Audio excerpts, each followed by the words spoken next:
No 24 de março desse ano, se avançou em descobrir os mandantes da execução de Marielle Franco, Chiquinho Brazão, Domingos Brazão, o chefe da Polícia Civil, Rivaldo, como os mandantes desse crime bárbaro que interromperam a vida de uma combativa lutadora socialista, obviamente amando das milícias dessa organização criminosa. Esse passo é importante, mas é um passo inicial.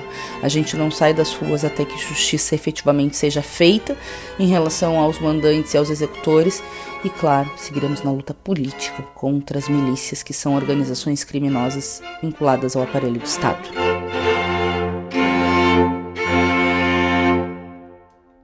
Oi, gente, muito obrigada para quem segue acompanhando as nossas videoaulas. E para quem está chegando, essas são videoaulas que a gente pensou baseado nos capítulos do livro que eu escrevi. Tudo isso é feminismo, que está disponível, né, nesse link para quem quiser adquirir, e no nosso canal no YouTube as videoaulas anteriores e as próximas. Portanto, curte, compartilha, comenta se tu gostar. Hoje teremos um vídeo dedicado ao desapagamento. Isso mesmo, essa aula é baseada em mulheres que fizeram ou fazem história, que tiveram um papel muito importante e que foram literalmente apagadas, ou, em outras palavras, invisibilizadas. Como vimos nas aulas anteriores, durante muito tempo a história foi contada, escrita por homens a serviço das classes dominantes, em geral, homens brancos e ricos, nos seus vários modos de produção. As mulheres não aparecem com a mesma frequência que os homens nos livros de história como heroínas, como protagonistas, como importante em grandes mudanças sociais, não é mesmo? Não aparecem na mesma frequência. Às vezes sequer são citadas, não é mesmo? Mas é óbvio que elas não aparecem, não é porque não foram protagonistas, não fizeram parte de grandes lutas por mudanças históricas. É porque elas foram simplesmente apagadas. Muitas vezes assassinadas, torturadas, silenciadas, e algumas vezes tinham que se passar por homem para seguir a luta. Tu já deves ter percebido a ausência de mulheres, de personagens femininas nesses grandes momentos de mudanças e revoltas históricas. Se tu ainda não percebeu, tá na hora de começar a se interrogar sobre isso. Retomar livros de história e ver quem são os protagonistas, quem que tá lá na linha de frente de grandes momentos da história mundial, reparar nas fotos, reparar nos desenhos naquele período que não tem fotos, reparar na narrativa dessas histórias, e quem em geral são os protagonistas. Aprendemos a história como um punhado de heróis tão fortes que arrastavam multidões e individualmente eram brilhantes, etc., e não como um processo vivo, que envolveu milhares de protagonistas, mulheres e homens anônimos que foram fundamentais para as grandes mudanças históricas. Os homens explorados tiveram muito pouco da sua luta contada, narrada, mas as mulheres, até ontem, não tinham nada.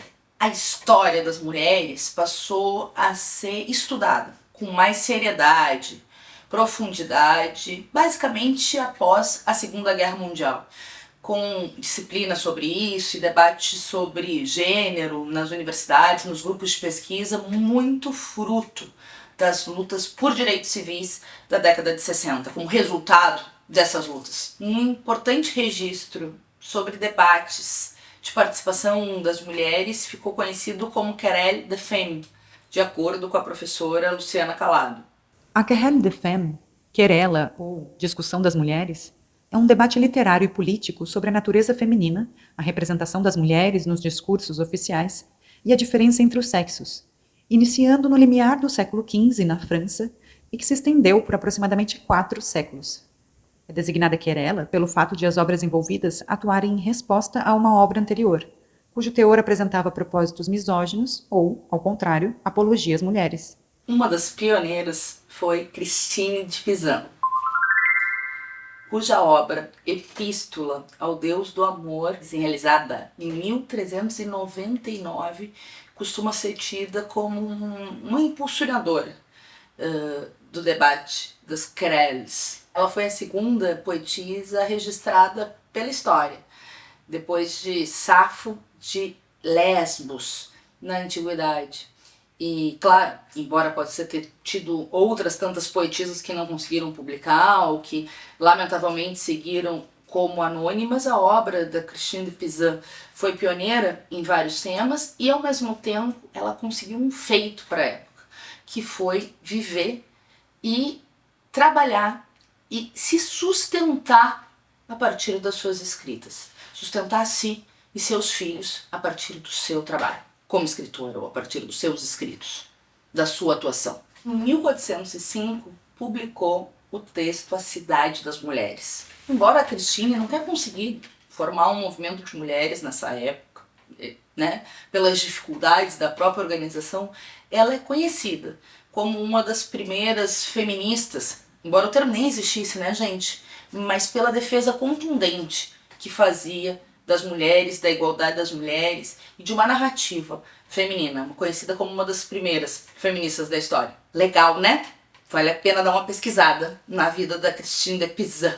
Mas como Christine, tem muitas outras esquecidas na história. Agora nós vamos falar das revolucionárias. Revolução Francesa. A gente lembra de quem? Robespierre, Danton, Marat e as mulheres. Tu sabia que em 1791, Olympe de Gouges escreveu O Direito dos Cidadãos e das Cidadãs, sendo a primeira a pautar que a Revolução Francesa também deveria significar direitos de liberdade, igualdade, fraternidade para as mulheres.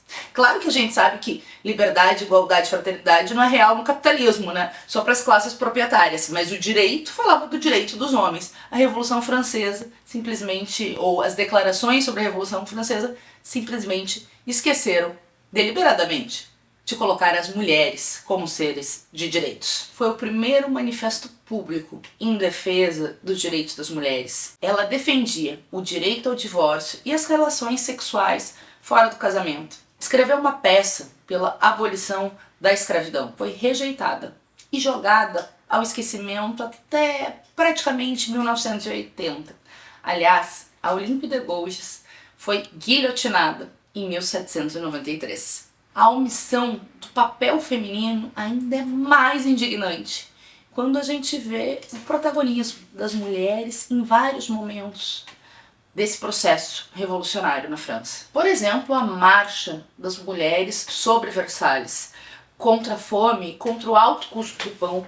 Milhares de mulheres marcharam e essa marcha foi fundamental para trazer a família real de volta de Versalhes para Paris. Cerca de 6.000 mulheres marcharam durante 6 horas em outubro de 1789.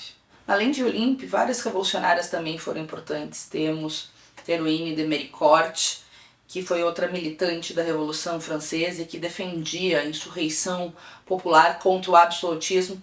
Ela defendia uma monarquia constitucional, mas independente do que ela defendia nesse processo revolucionário, era parte do processo revolucionário. Ali proliferou uma série de clubes de mulheres e clubes até mistos que tinha a ver com essa atmosfera de revolução, de luta política, e que as mulheres fizeram parte.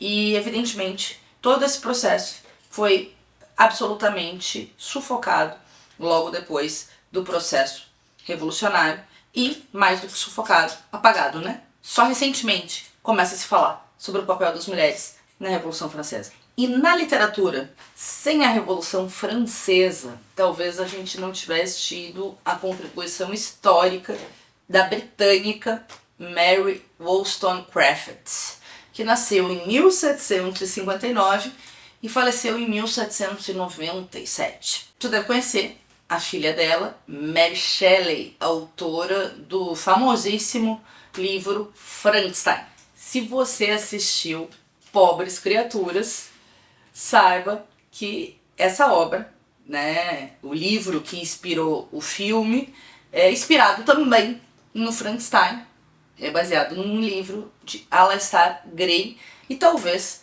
tenha sido até mais fiel com muitas coisas que a Mary pensou no texto nessa releitura ou nessa obra inspirada a partir do Frankenstein, um filme bem interessante que vale a pena ser visto. Mary Wollstonecraft, mãe de Mary Shelley, morreu apenas 10 dias depois do parto da filha. Ela é uma mulher à frente dos costumes e do senso da sua época, porque era envolvida com as lutas sociais, ela tinha vários posicionamentos e tinha uma vida amorosa escandalosa para a época, aliás, bem atrasada, né? A época e o conservadorismo da época, né? Influenciada pelos impactos da Revolução Francesa, ela escreveu em 1792 uma reivindicação dos direitos da mulher. Segundo a escritora Carla Garcia, Wollstonecraft lançou as bases para o feminismo moderno. Nós poderíamos falar de muitas outras mulheres, protagonistas da luta do seu tempo, mulheres envolvidas na luta anticolonial, como no Brasil, com Luísa Maim, Zeferina, Dandara, e na luta contra a escravização, sem sombra de dúvida.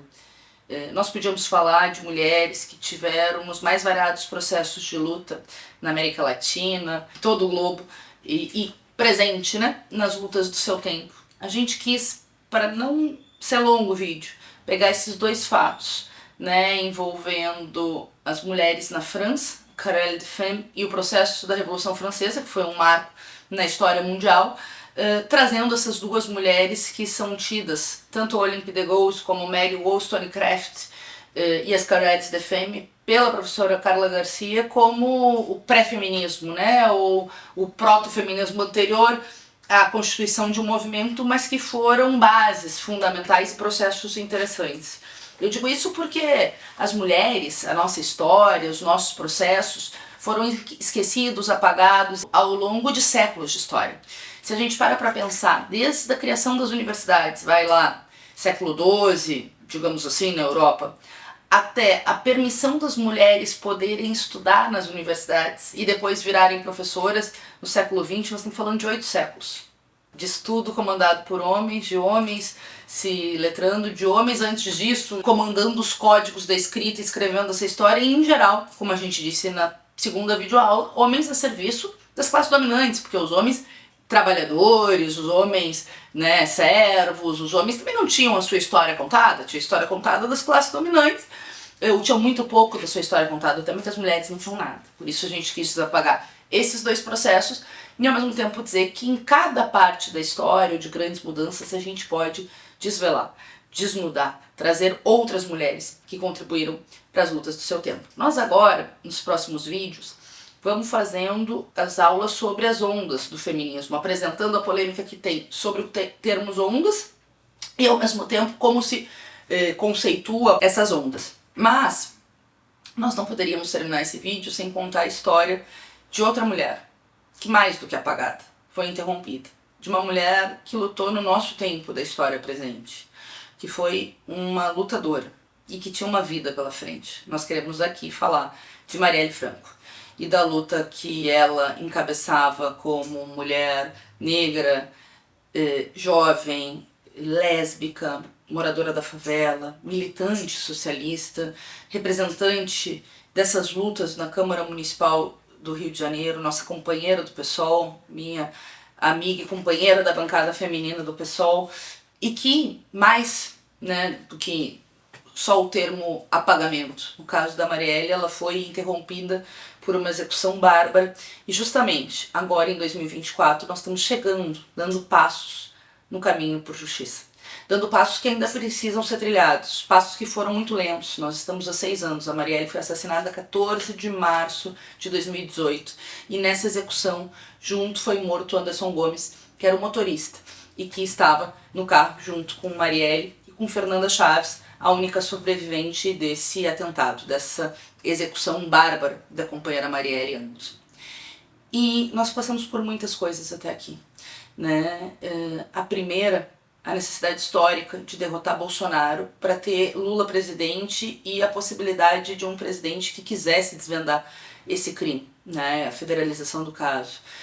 2, e muito importante, ou mais importante de tudo isso, uma luta histórica, protagonizada pelas vozes democráticas, sobretudo por mulheres, mulheres negras, mulheres feministas, mulheres trabalhadoras, claro que com homens aliados dessa luta também, mas que ocuparam as ruas desde o dia 14 de março de 2018 para exigir justiça, para chorar pela memória de Marielle, mas exigir justiça. Então nós tivemos dois momentos muito importantes para que esse caminho começasse a andar. As mobilizações históricas, a derrota de um presidente que tinha muitos amigos vinculados à milícia, como Adriano de Nóbrega, que foi o chefe do escritório do crime, e ao mesmo tempo as investigações apontam para duas coisas. As milícias, nas pessoas do Chiquinho Brazão e do Domingos Brazão, né, e os tentáculos da milícia no próprio estado, um deputado federal que precisa, e nós estamos na luta para ser cassado, um conselheiro do Tribunal de Contas do Estado e o chefe da Polícia Civil, que é escandaloso, como parte do crime da obstrução da justiça. Então tem o elemento das milícias que teria sido motivador à própria execução de Marielle, mas também a escolha de quem seria a vítima. A ideia de que o corpo de uma mulher, né, uma mulher negra, uma mulher da periferia, seria menos visada ou mais facilmente esquecida, como foi a aposta dos algozes de Marielle. Felizmente o movimento não deixou cair no esquecimento e seguiu a luta por justiça por Marielle. Nada vai trazer a nossa companheira de volta, mas nós queríamos deixar registrado nesses apagamentos da história, nesses apagamentos feitos contra as mulheres, a interrupção de uma das grandes lutadoras que nós tivemos na história do nosso tempo presente. A luta por justiça para ela segue, a luta por justiça para esse crime bárbaro segue e a luta para honrar a sua memória também. Esse vídeo é para mostrar várias mulheres que foram apagadas e invisibilizadas na chamada pré-história do feminismo, que leva em consideração a Revolução Francesa, a Querelle des Femmes, focado um pouco na França, e nós aqui trouxemos informações que estão em 2 capítulos do meu livro, a Querelle des Femmes e Mulheres e Revolução, com algumas mulheres desses 2 momentos que eu conto para vocês. Sem sombra de dúvida, cada processo histórico nós podemos desvelar a participação de várias mulheres protagonistas anônimas ou lideranças femininas que a história oficial nunca te contou. Se tu gostou, curte, compartilha, comenta. É isso, gente. Até a próxima.